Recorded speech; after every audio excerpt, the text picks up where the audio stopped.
Hi, my friends. I'm so glad you're with me today. It's story time. I have a story for you as I am thinking about and preparing for a talk I'm going to give to a room full of extraordinary women entrepreneurs next week. I'm just so excited to be with them. And my topic is getting out of your own way and being the best you that you can be. And it really reminded me of a story from my own life. Years ago, I don't know how many now, maybe 13 or so, 14 years ago, I was so stuck. I mean, stuck doesn't even be, I was cemented, okay? I was a mother to 10 children, almost 11. My 11th one hadn't quite joined us yet.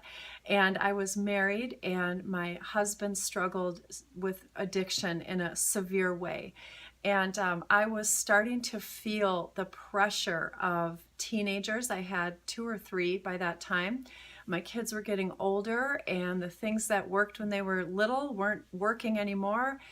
Things were unraveling with my husband's addiction, and I was pretty much owning the problems that everybody had in my house, and they were all letting me own them because I kind of volunteered myself for the job. And so these shoulders were just crushed by the weight of everybody's issues, and what was I going to do about all these problems that faced my family on a daily basis. And so I went to get some help, and I'm going to confess something to you today. I got help for them. My intention was to go in to a professional and say, can you help me help them? They really need help.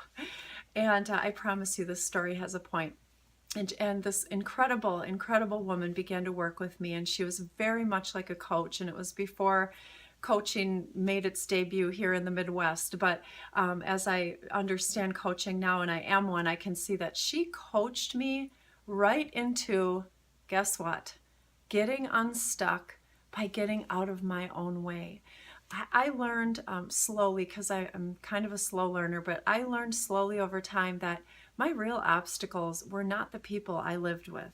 They were not the numbers in my checkbook. They were not the chemicals that my husband put in his body. My greatest obstacle was myself. And as I started to discover that, initially it was like, oh, I'm doing this to me, or I'm doing a lot of this to me, like 90% of my issues are me doing this to me. The good news was that meant I had more power and more control over changing it than anyone else living in my house.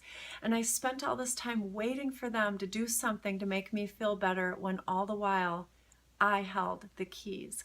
And I began to deal with the things that were holding me back internally. I dealt with my fears, and I dealt with the limiting beliefs that I had. And I began to make changes. I made different decisions, and I took different actions. But I want to tell you the key.